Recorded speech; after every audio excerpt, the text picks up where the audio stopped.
before I hand the floor over to Elder Marsha, I want to say one quick thing.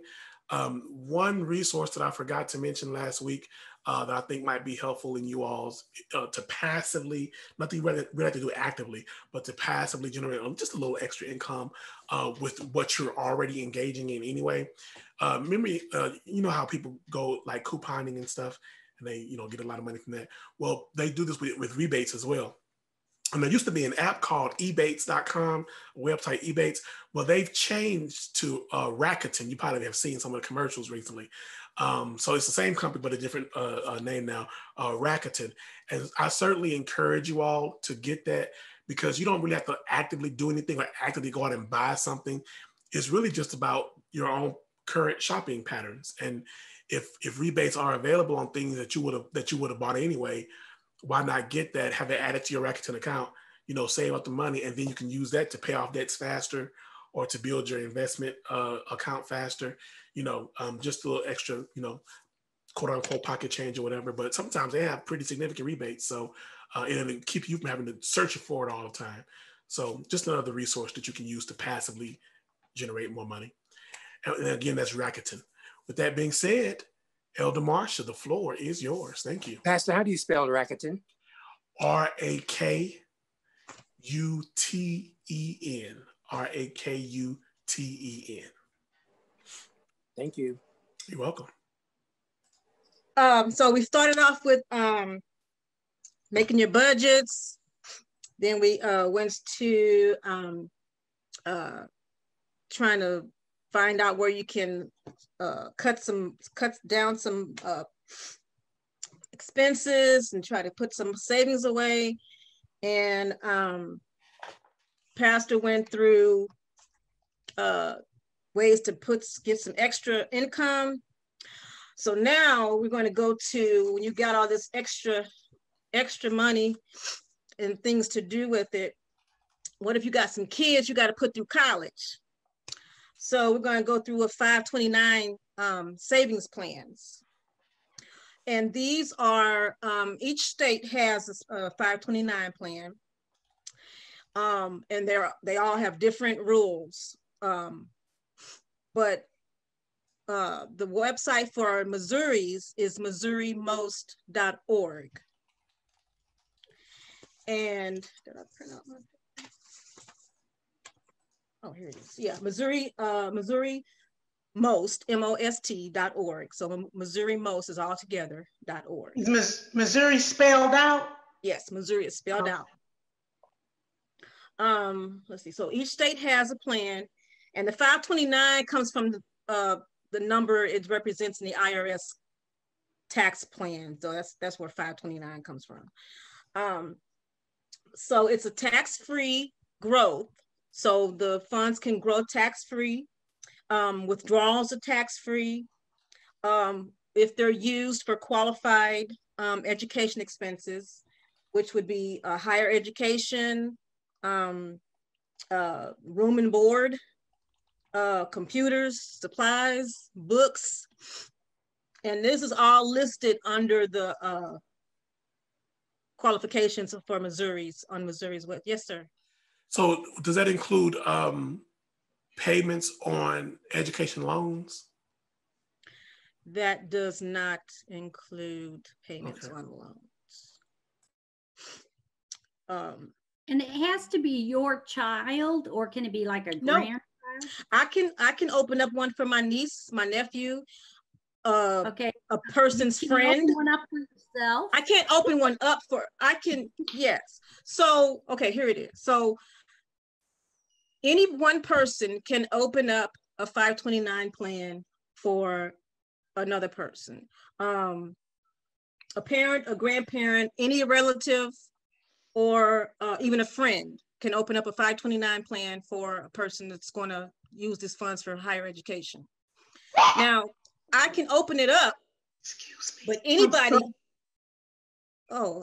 did you sneeze? I'm sorry. Can I ask a question? Yes. So this plan, is it for education then? A savings for education? Okay. Yes. Okay. Yes. Sorry. Excuse me. Oh, that's okay. So yes, so I can open, or anybody can open it up, and like say I can open up one for let's say I have a child, I can open it up and I can have anybody can invest in it or put money in it towards that child. So for birthdays, if somebody's going to give your child some money for birthdays, tell them to put it into the 529 plan. So the investments are managed by financial institutions that are selected by the state. And then, but some states, they manage it themselves. And when I say manage, I mean, there's certain types of investments that are eligible to be in these plans. And now, I think in the last 10 years, they changed it so that you can use up to $10,000 of this 529 plan for elementary school or, high school that are, private education. You can use it for that. And this, the accounts are free. You can open them up free. There's no fees. You can open it up with a little of the dollar and contribute it, however small amount you want, because over time, that money is going to grow. Let's say you just had a baby, 18 years, and let's say the child grows up and says, I don't want to go to school. Yes. You might be answering my question. I was going to say, do you have to designate it's specifically who it's for at some time? When you create it, you designate who the beneficiary is going to be. And at that point, or not at that point, but if let's say down the line, that person decides they don't want to go to school, you can transfer it to another person, but it has to be a family member. And I think it's a family member, your family member, you're not a family member of the beneficiary, but one of your family members. Does it have an APR, annual percentage rate, or is it just growing just the amount that you? This is an investment account, so there's going to be securities. So it's not an APR. It's invested in the market, like the NASDAQ or the Dow Jones, those kind of assets, securities. But it's earning dividends from that. Correct. Right? It's earning money. And just to clarify something with the trial, and word it to anybody, APR or annual percentage rate is what you would pay in interest. So like on a loan, credit card, stuff like that. APY, annual percentage yield, is what you would receive in interest, like with a savings account or something like that. Well, that's what I meant. Oh, I knew what you meant. The APY. I have a question. Yes. Can you, if you wanted to go to school sometime later down the line, complete a higher level degree, can you use a 529 plan to pay for it? Yeah, I can create one for myself. Okay. Yeah. If I know I'm going to be going to school 5-10 years from now, I can create one for myself. Oh, okay. Mm-hmm.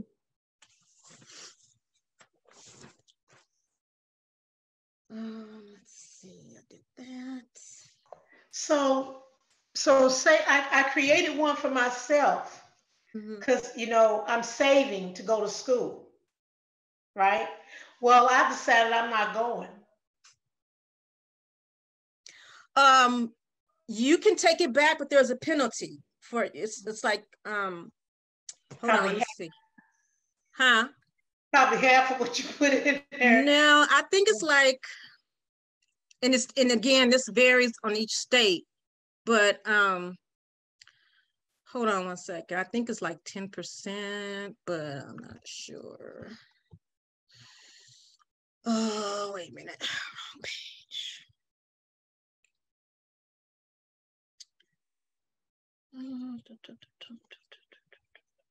Missouri is 10%. Oh, you got it, 10%. Okay. Yeah. So yeah, you could take it back, get it out, but you're going to pay a penalty.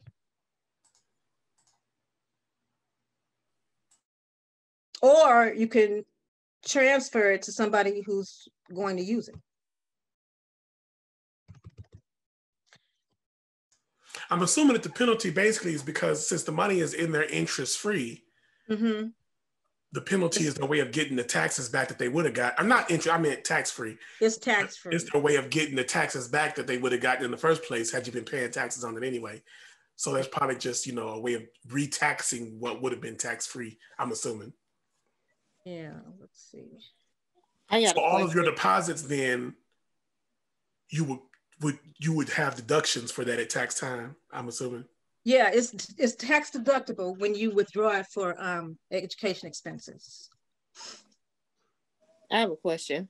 So yes. Since it can be transferred, so like somebody with multiple kids, can we set up just one account and then as kids start to go to school or decide not to go to school, then just transfer a certain percentage to each kid? Or I think it's one beneficiary per account. So you'd have to set one up for each kid. Hold on one second. Yeah, for each child. Because there's only one beneficiary for each.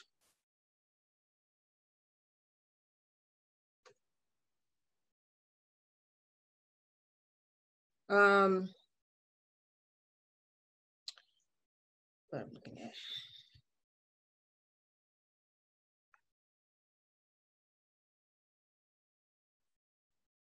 Right. Okay. And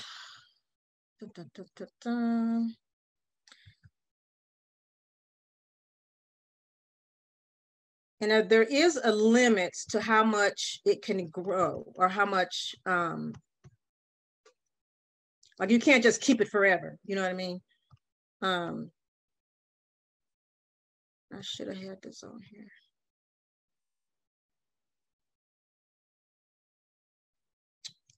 Tax free. Pardon me.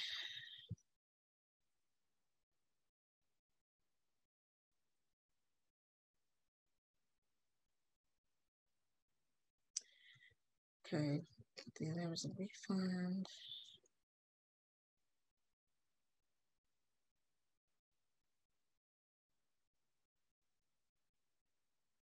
Okay, so if you withdraw the funds and it's not used for higher education purposes, the earnings portion of the withdrawal will be taxed to you. So whatever that amount, what that portion earned or grew, I don't know how to say it, but that's what you're going to be taxed with. I don't think the principal is taxed, the original amount, but anything that you withdrew out over the growth portion. And it is 10% federal tax.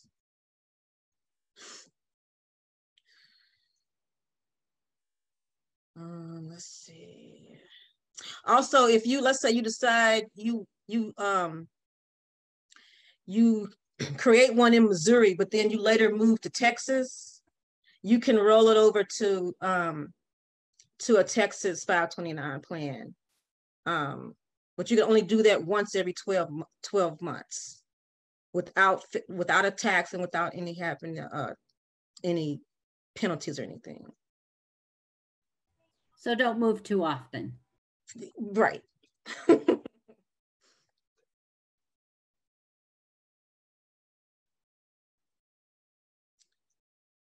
And let's see here.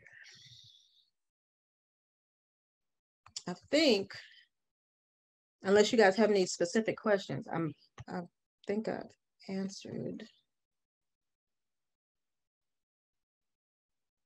Yeah, so it's basically a good deal. I mean, the money grows tax-free.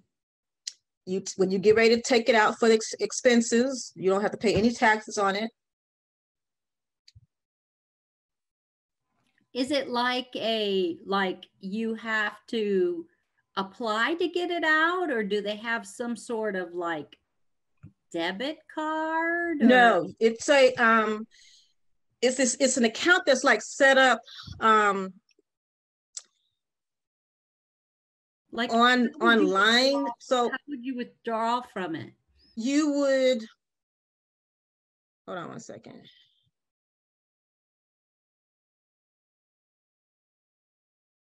I'm thinking you probably have to fill out forms, Yeah, it's probably like online, and then submit it, or you could make a phone call probably. Because it's not like a checking account, No, but it would be like more like a reimbursement account. So you bought something and then you got reimbursed for it, or? Well, I think it would be more like it's too specific, and never mind. I was just curious. No, I'm looking it up. I think it's probably something like a savings investment, like a savings and investment plan that you might have on your job. If you want to borrow from it or withdraw from it, you have to fill out these forms and request the withdrawal. Or you could make a phone call to request the withdrawal, and then it takes so long for it to get to you or something like that. But yeah, I think it would be something like that. You couldn't go withdraw it like it's a bank account. Yeah. And I suppose you would have to furnish receipts, right, to show that you've spent it on something that is educationally related. Because it's going to be you have to claim it on your taxes. There's a, when you do your taxes, that's where you would put, if you would made any withdrawals from a 529 plan.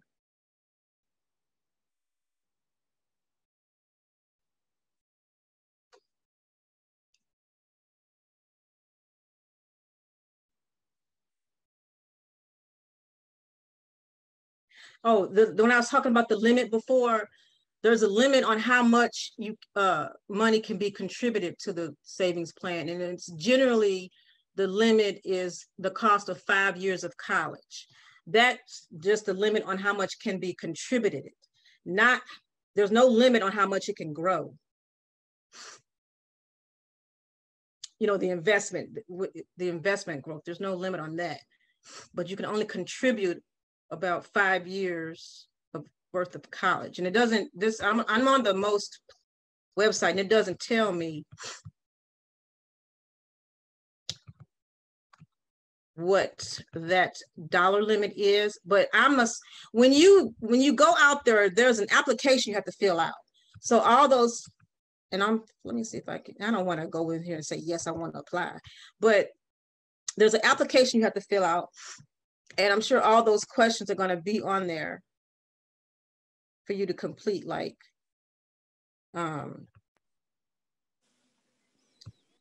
So this is how people with money get around the tax law, because they have 5 kids, then they'll put all that money into like 5 different accounts.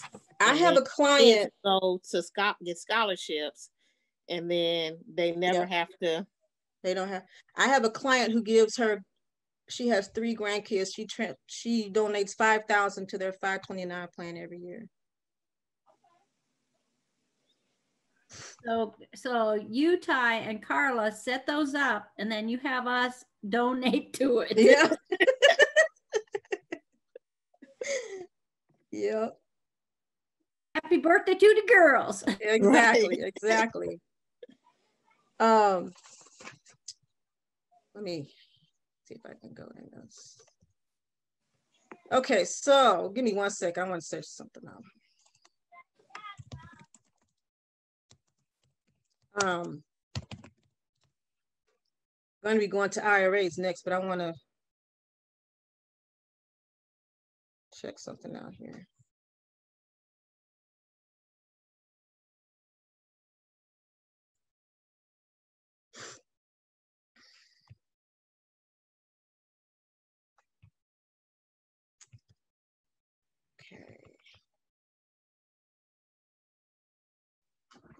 Okay, so I'm going to.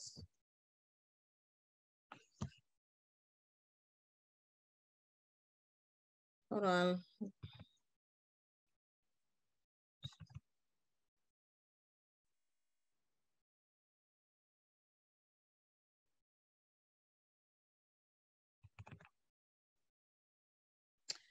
Okay.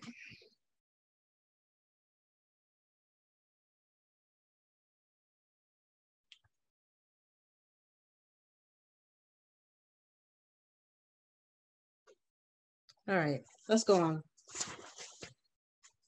And I'm going to write that question down about withdrawing. I can find that out. How you withdraw from it.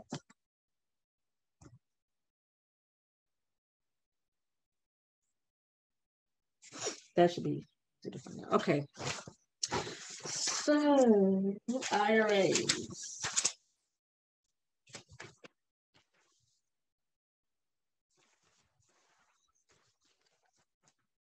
I have one other question. Yes, sir. That. Yes, sir. And you probably don't notice in this, if you don't, fine. Can organizations create accounts as well? So like if it's a nonprofit that's creating an account on behalf of a child? No. Okay. I figured probably not, but I wanted to ask. Yeah, it has to be an individual.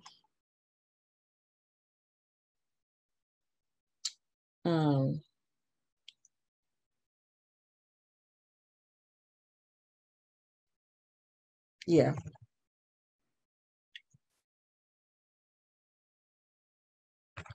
Go back up here.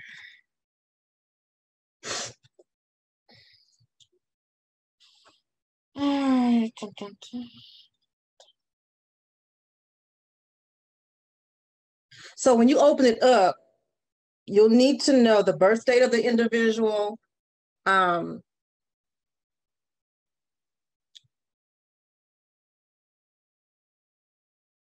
the beneficiary, and in the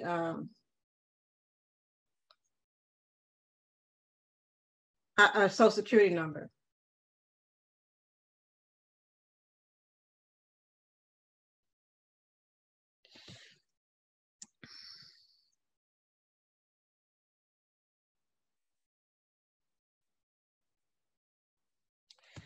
Okay.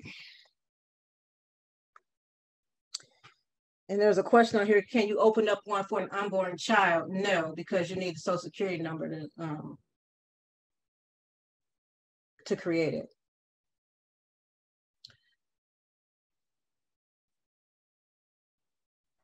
Also, you have to be pretty specific about who you're opening it up for. Yes. What do you mean be specific? Well, you can't just say I'm opening one up for Donna Trout. You have to give them my Social Security number, birthday, height, weight. No. I mean, they probably want all of my details, right? My address, phone number. Yes, that's basic information. I know mama, daddy, grandparents, but probably want to know my ancestry, all that stuff. So. Oh, all right, so. Okay, I'm sorry, I'm gonna slow down. Okay. Were there any other questions that I could not answer?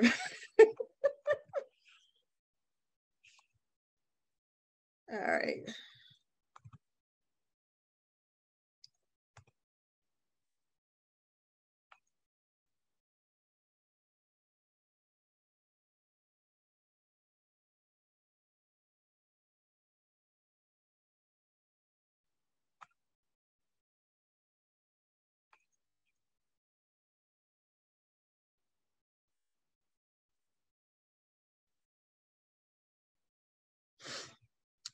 All right. Okay, individual retirement accounts. Anybody can open up an individual retirement account. You just have to have a income. So you can contribute up to $6,000 annually if you are under 50, and 7,000 if you're over 50.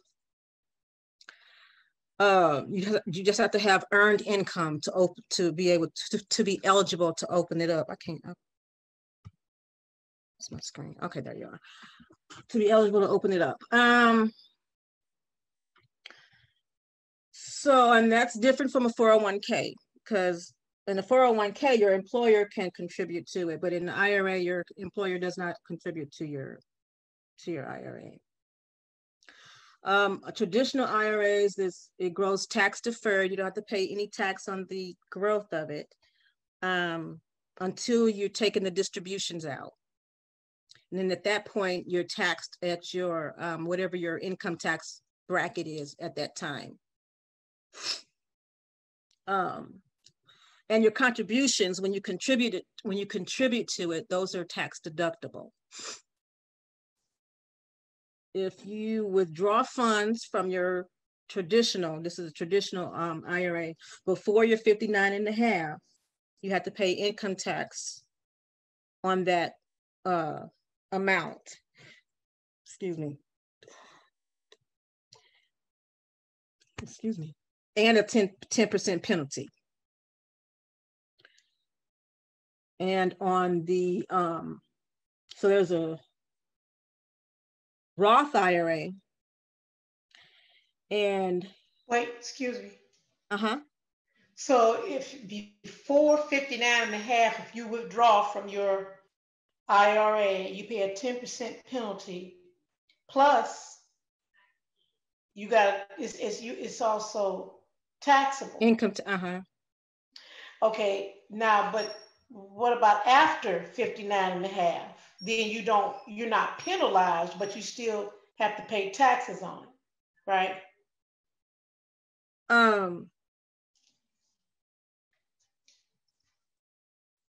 Yeah, you still have to pay.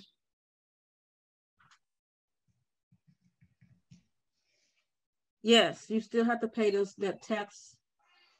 Is that tax still, what do you know what the tax is? What percentage? It's your income tax rate, whatever it is. It's your regular. I'm gonna jump in tax here. bracket. Yeah, go ahead. I'm gonna jump in here. I will tell you that it's going to be hard for Marcia to answer that question. And the reason I say that is because in preparation for next week, when we're going to talk about Social Security, I did an online virtual retirement planning session.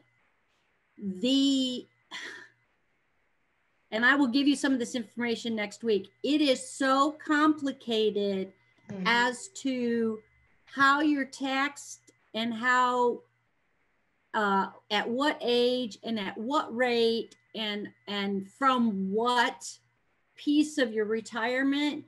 It is so wickedly complicated. There are something like 800 laws.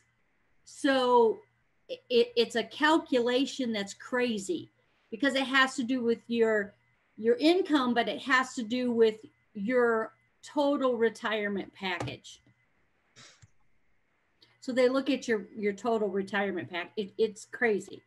So I don't know, Marcia, if you can answer it any better, but from what these financial planners were saying, it's like they can't answer the question unless they look at you specifically. It's that wacko. So I don't know if she could answer it any more specifically than that, because I sat there and I went, well, that's not an answer, but that's what they'll tell you. Well, yeah. I will go over it next week a little bit about retirement and drawing from different sources, but that's something I learned, that there's no easy answer that covers everybody. Because the tax laws are really screwy when it comes to your retirement. Yeah. Okay, yeah. So the Roth IRA. So the Roth IRA is, the contributions aren't tax deductible as they are in the traditional IRA. The traditional IRA, when you contribute to it, that's tax deductible.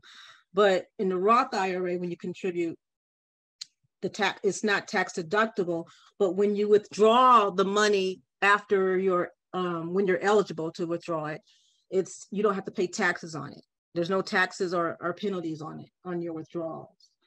And you can withdraw I mean, you can contribute to it. Sorry, you can withdraw at any time tax-free without penalty. And Elder Marcia, and yes. you don't even pay taxes on the amount that has earned interest, right? On the interest that, you know, that the money has earned, you don't even pay taxes on that? No. Okay. Yeah. And there's no age limits to open a Roth IRA. And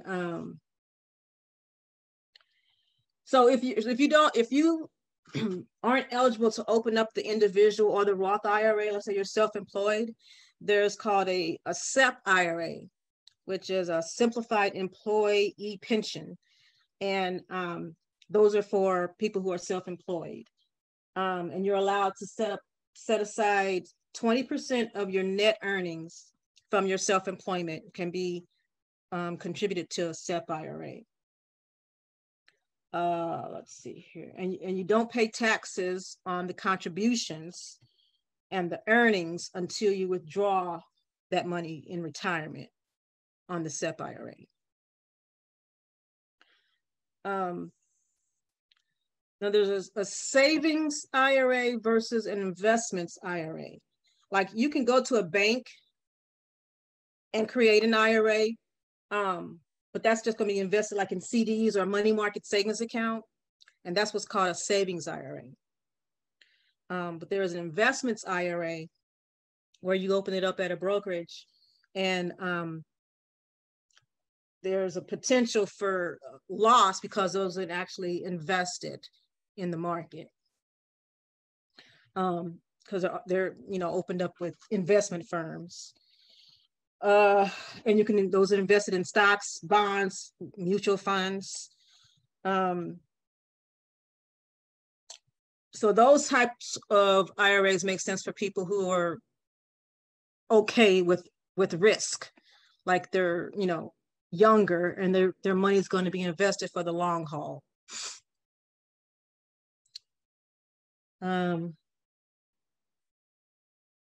Oh, and in an investment IRA, that money is not FDIC insured like a bank IRA, because again, it's invested in the market, which, when I say market, I mean like New York Stock Exchange, stocks, bonds, that kind of thing. Let's see. How much time? Okay, I did find, do I want to go through this?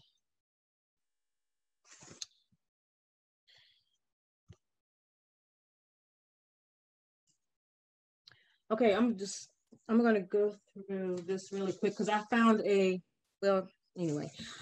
wills versus trusts. Were there any questions on the IRAs? I know I went through that kind of.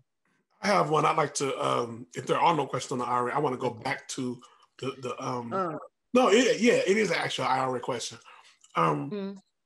Just to make sure I understood you. So you said that with the Roth, because you're basically taxed on it anyway up front, you don't have any taxes if you decide to withdraw. But with the regular IRA, the regular one, standard, or whatever it's called, even after you retire? I'm sorry.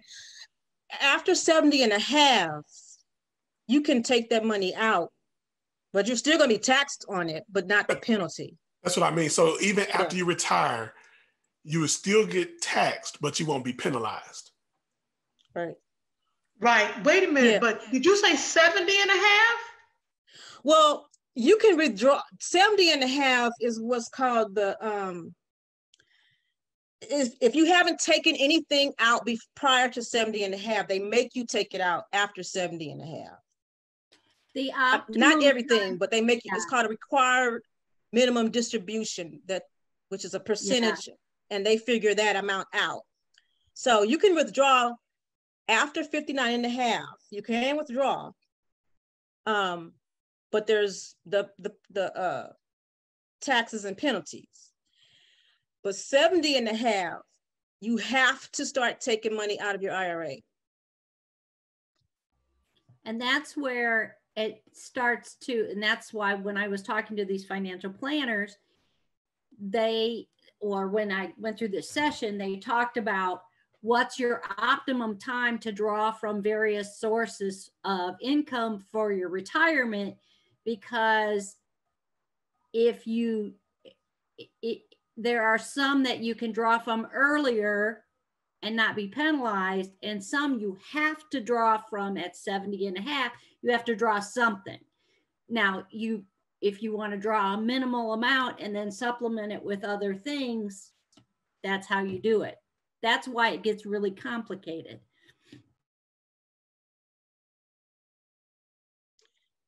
Yes. And I have a quick question, Elder Marcia. Yes, what was sir. what was the name of that IRA for folks who are self-employed? Oh, it's SEP. Simplified Employee Pension IRA.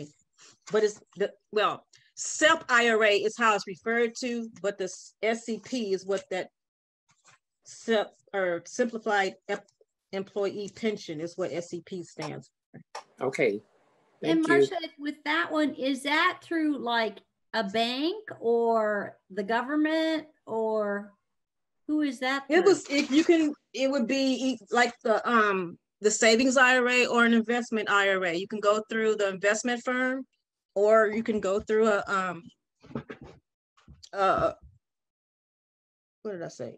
The CD thing, or a deposit account, a retail deposit account, like a savings account. But it's specifically for an IRA. I don't know what I did with that. Okay. Any other questions? I have found a video. It's like a, I don't know, 15-minute video that went through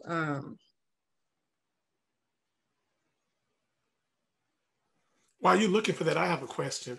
Yes. If you're going to be taxed, now obviously I guess the taxes would be different, but if you're going to be taxed on it anyway, what's the point? Because it seems like if I take it out, I get penalized, but if I don't put it in at all, I'm going to be taxed on it regardless. So why not just not put it in? What's the benefit? One is the Roth, you're going to be taxed. You're not taxed when you take it out, but the traditional, you're taxed. Hold on a minute. I'm getting myself confused. Hold on one second.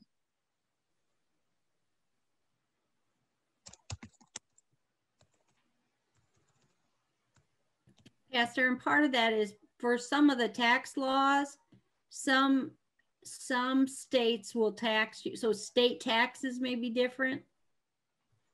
Like some states would tax you or tax you less or more than other states would based on you being retired. It is so weirdly complicated.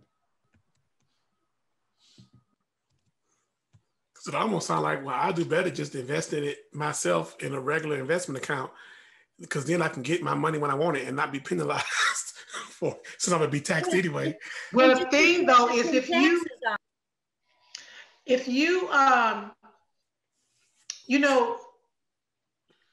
you can kind of consider something like that if you have that SEP, self-employed. But if you're working for a company, an organization, and they have that savings plan, well, when if you matching, right, and when you leave the company, if you leave it, you can roll that over. If you take it all out, the IRS will murder you. So you can't just take it out. You have to roll it into something. And so they have a way of continuing to take control of your life, of your money, to tax you through your ears. Because I'm like, when I work, they already tax my my check. So I've already paid taxes on my gross. So why am I still paying taxes on this money that I saved that I already paid taxes on? So I feel like they're double taxing, triple taxing me. But if I'm not mistaken, when you file your tax, even though you've paid the taxes on it, when you file your taxes at the end of the year, you deduct the money you paid toward it so that you wind up getting the money that they taxed back. But then when you retire and get the money, they tax you on the money. Exactly. That's, yeah. See, so ultimately, you're paying tax on it. It is. You either pay tax before you put it in, or you pay taxes when you get it out. One way or the other, it's a mess when it comes to the taxing part of it, and that's part of next week when we talk about retirement. That the suggestion is made by, of course, this company that I did this with, that you do some financial planning about how you're going to prepare for retirement, knowing that you can't just rely on Social Security, but these other things. And then how do you prepare for the taxing of some of those things? And how do you live? Yeah. So anyway. All right.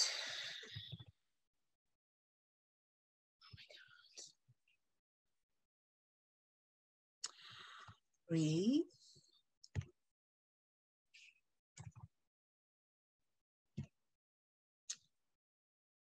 Okay.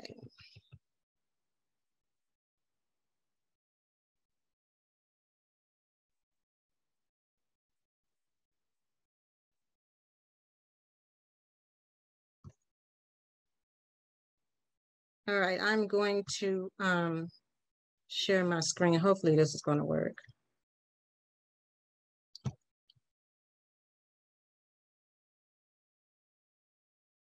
And if you have a question during this video, let me know to stop it, and we can pause it there.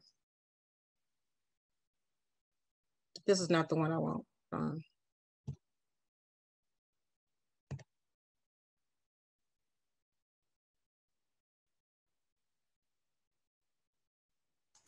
There should be an option in your screen sharing thing to share your sound as well. We're not hearing any sound. Oh, you can't hear it? Okay, hold on.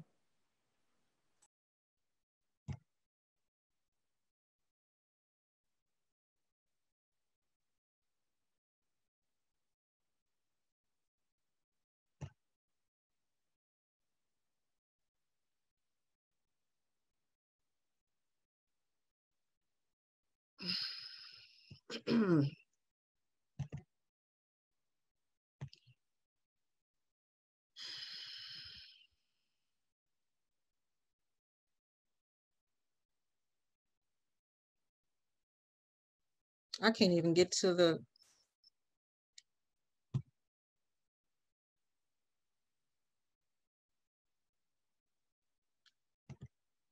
back to the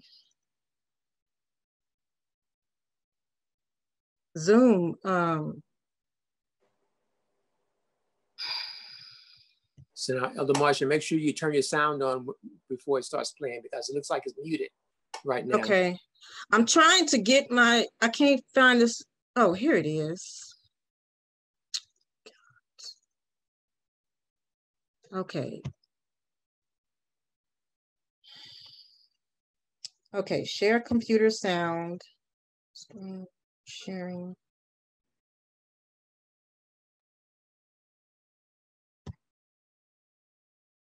Why is picking up on that one and not the traditional? And can you hear SEP IRAs, but this is only on traditional. The gist of all of them, yes, we can.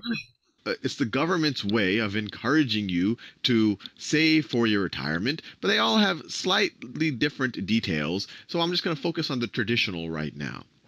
So let's say we are in year 0. That's right now. Instead of year zero, let me write right now. And you have two options. You could take advantage of the traditional IRA. So this is the IRA scenario. And this is the no IRA scenario. Now, an IRA allows you to put up to a certain amount of your income aside. Now, depending on your age and what year it is, that amount will change. But in 2010, that number is $5,000. $5,000 if you're under the age of 50. For under 50, and it's $6,000. This is for an individual, not for a family, and it's $6,000 if you're over the age.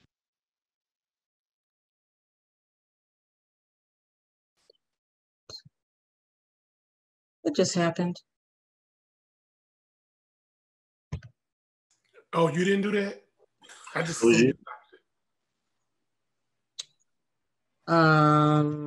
no. Can you still see my screen? Yes.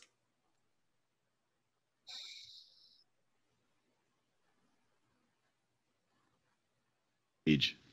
Over the age of 50. Over age of 50. I guess the rationale was probably, gee, if you're over the age of 50, you better save even more for your retirement, which might only be 10 or 15 years away. So they give a little bit more leeway for over the age of 50. So let's say we're under the age of 50 and we take full advantage. Okay, so we already know these amounts for now. This year is 6,000 and 7,000, not 5,000 and 6,000. Of this IRA, so we set aside $5,000. $5,000. Here we set aside nothing. Set aside nothing. Now, in the very short term, the advantage is that this $5,000 of our income will not be taxed. So let's say that my tax bracket, let's say I'm in a 32% tax bracket. 32% tax bracket. Let me write that on the side because it'll apply to both scenarios. 32% tax bracket today because I'm making some good money. Tax bracket today. So if I, on the $5,000 only, I'm only talking about the taxes on the $5,000. You're going to have to pay taxes above and beyond that on the rest of your income. But today, I'm going to pay zero taxes on that $5,000. So zero taxes on the $5,000. Now, if I don't set aside that $5,000 into an IRA, then I will have to pay taxes on that $5,000. So I'm going to have to pay 5,000 times 32%, which is equal to what? That is, I'll just get the calculator out. So you get 5,000 times 0.32 is equal to $1,600 in taxes. So I'm going to pay $1,600 in taxes today. So in the year that I actually made that $5,000. Now, I can't set aside $5,000 if I made less than $5,000. It's always the lower of your income or these IRA limits. And of course, you're going to pay, even in this situation, let's say you made $100,000. When you put the $5,000 aside, you're still going to have to pay taxes on $95,000. In this situation, where you didn't put the $5,000 aside, you're going to have to pay taxes on $100,000. So you're going to have to pay taxes on the extra $5,000, which is $1,600. Now, let's say in either situation, with that $5,000, you want to buy and sell some securities or some investments. So let's say right after you put it in the IRA account. So now everything is sitting in our IRA account. All of our transactions are sitting in this special IRA account right here, where we can actually buy and sell investments and trade them, but we can't cash them in and turn them into cash and then spend it on a new car or something like that. So, and if we did do that before the age of 59 and a half, we'd have to pay a penalty. So let me write that down. You might immediately say, hey, gee, this is a good deal. Why doesn't everyone always do it? Well, the answer is if I pull it out before 59 and a half, I pay a penalty. Let me write this down because that's important to keep in mind. Pay penalty and taxes. And taxes if withdrawn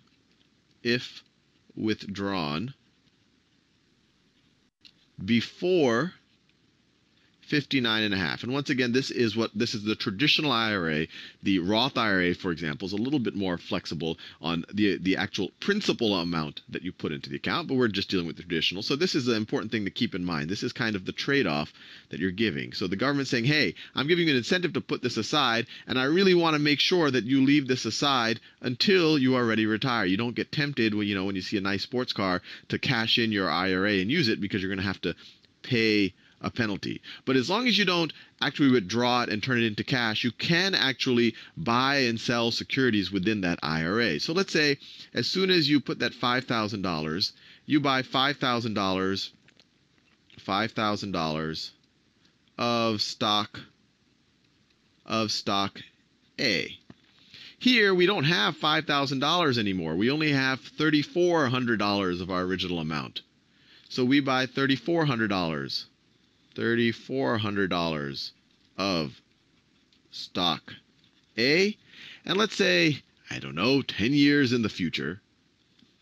So let's say in 10 years, that's going to be in either situation. In 10 years, let's say that stock A has doubled. So in 10 years, and you sell it. So now you sell it, you have $10,000 here. You have $10,000 from sale of A. It's doubled. Here it's doubled, but you only had $3,400 of stock A. So now that $3,400 is worth $6,800. So you have $6,800 from sale of A. And let's say you want to put that into another stock.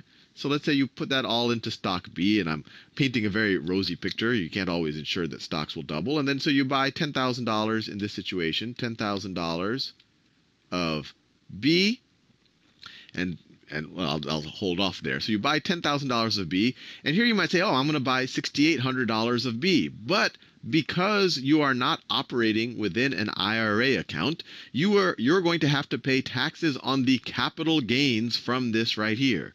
So capital gains are gains made from capital investments. In this case, the capital investment is investing in stocks. And since you owned your stock for more than 1 year, you at least will only have to pay long-term capital gains, which tends to be lower than short-term capital gains. So in this situation, you made $3,400 profit.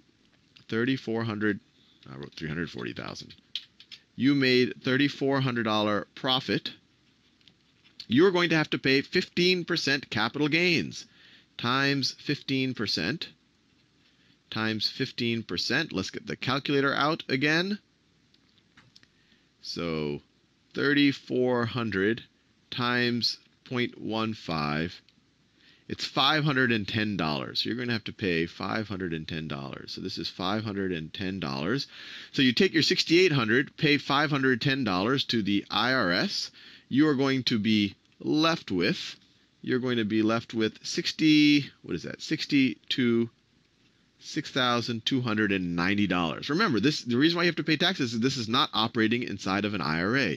Here you are operating inside of an IRA, so you don't have to pay taxes. Now, let's say you invest in stock B, and then over the next 10 years, stock B also doubles. So this is 10 years. So stock B is now worth $20,000, and you sell it from sale of B, and once again, it's sitting inside of your IRA, so you don't have to pay any capital gains on it. Now, in this situation, you use that $6,290 to also invest in stock B, and after 10 years,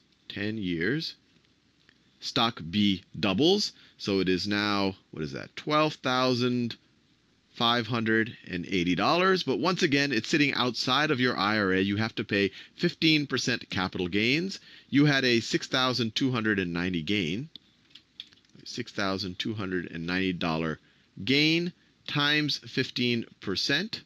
Let's see what that is. Let's get the calculator. Where's my calculator? There it is. So you have 6,290 times 15% is equal to 943. And let me take that from my 12,580. 12,580 minus 943.5 is equal to, so I have $11,636. So I now have $11,636. And let's say 20 years have passed. We are now over the age of 59 and a half. We can now withdraw from our IRA. Now, of course, this situation, this is cash that we have. We can do anything with it. Maybe we're now over 60 years old. This could be used for our retirement, for our everyday expenses. Now, this money that was sitting in an IRA, now that we're over the age of 60, we're over 60 now, or over 59 and a half if you want to be particular. Now that we're over 60, we can withdraw the IRA without paying any penalty, but we will have to pay taxes. So we will have to, we're going to withdraw, no penalties, but we will have to pay taxes. But the huge advantage here is once we're over 60, we're probably earning less money. So the actual tax bracket that we're in is probably going to be lower. So let's say we're in a 25% tax bracket. Remember, when we first made that $5,000, we were in a 32% tax bracket because we were, this young gun at the peak of his or her career, making a lot of money. Now we're making less money. We're trying to live off of our savings. So we have to pay 25% income tax on it. So if we pay 25% on $20,000, remember, now we're actually withdrawing it. We're actually putting it into our checking account so we could spend it for living or whatever we want to do with it. So 25% of $20,000 is equal to $5,000 in taxes. So we will be left with $15,000 to do anything that we want with it. Now, compare this. This is $15,000 versus $11,636. And everything we did was completely identical, except for over here, we took the $5,000 and invested within an IRA. Here, we took the $5,000. We had to pay taxes on it. Then we invested it in the exact same way. We actually made very good stock investments in both situations. And we ended up with a significant less amount of money. I mean, this is a, 15,000 versus 11,000. That's almost a 30-something% difference in the total amount of money he has. And not only that, but this tax we had to pay, we don't have to pay this. This is only a situation where we have a 25% tax rate. When you're retired, you might even have a lower tax rate than that. And it's deferred a good bit. But the real thing to think about is just 20 years in the future, you're sitting on $15,000 versus if you didn't participate in an IRA, you're sitting on only a little over $11,500. And of course, the main trade-off here is that in the IRA situation, you really couldn't touch your money. So if you had an emergency and you had to withdraw the money, you would have had to pay penalties on it.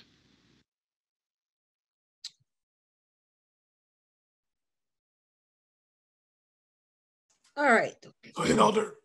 Yes. So that's my biggest concern is that, like, I'm not, so if you're not rich, if you're not making $100,000, like the example he used, if you're making $30,000, $40,000, and you do have an emergency between 25 and 59 and a half, it seems like this is set up for people who are have more ready access to funds. Yes. Okay. So yes, I have an IRA. And I only put like $30 a month in it, but I don't touch it. Now, I started it like, I don't know, back in the early 2000s or something, and it's tripled. I mean, it's from what I started it with, but I don't touch it. I don't look, I don't even, I just, they send me the statements. I don't, I don't, so I just, because I'm not looking for getting it out right away. I'm looking for the long haul. And now I have a savings account that I have, I'm putting money away in every month for my, the refrigerator goes out, need to get the car fixed, that kind of stuff. So, and the IRA is kind of like for people who, they don't have 401ks. I have a 401k too, but I mean, I'm trying to, I'm a single woman here. I gotta find out, so who don't have a 401k, Social Security is not going to be, what it should be. So there's other options like the IRA. So I know a lady that what happened was she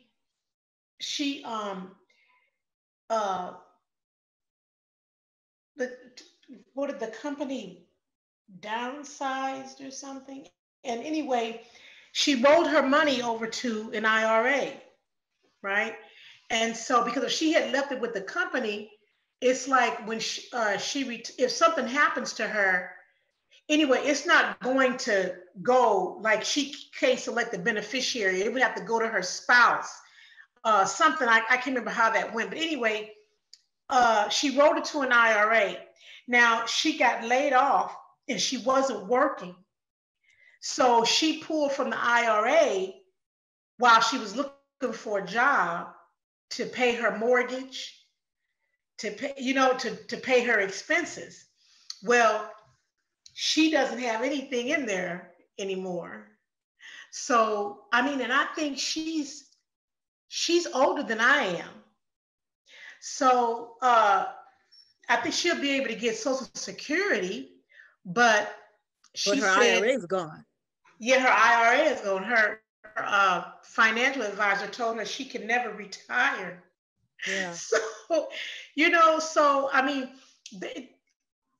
a person There's in a her lot of position, people that are like that. Yeah. Yeah. So then there's nothing she can do. They don't have like a hardship option where you can get penalized less if you have a hardship. It's all dependent on your tax bracket. And then the penalty is just the penalty. It's a percentage. They do have a hardship thing, but you still pulled from it.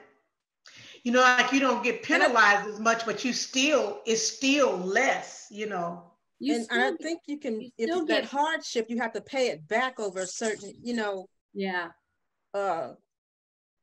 If you can pay it back, I think they might waive that penalty or something in a specified amount of time. But most people, if they pulling it out for that kind of stuff, they're not going to have it to put back in there. And that's the problem. Most people, if they start pulling like that, they're not going to have it to go back in. Yeah. So it doesn't really matter. Yeah. See, and when they start talking about, like, if you go to like some of these financial planners, and we can talk about it more next week, but that they assume you have a lot of money. They do. That you have a lot of money coming in, and you're not, well, I mean, you're right. If you're going to a financial planner, but we don't need to go to a financial planner, do we? I mean, we can do this. No, but when you start looking at their information, I'm just saying that when you start looking at their information, they start high. They start high. Oh, the financial planners, yes. Yeah, because they assume that if you're coming to them, you've got a higher amount. Most of them are a minimum of $10,000 to $25,000. Right. But one of the things that and this is something we've talked about, streams of income. How many streams of income do you have? One of the things that was very clear is you need to have multiple streams of income for your retirement as well. That was abundantly clear. No matter what you're doing, you can't rely just on Social Security. Right. So that was made abundantly clear that whatever you do, you should have multiple streams, and it may mean that you work and are drawing Social Security. And like Mother Trout said, some people get into a bind, and that's why you see elderly people working, because they have no, if you get into some kind of financial bind, you may have to, ruin your retirement accounts. Yeah.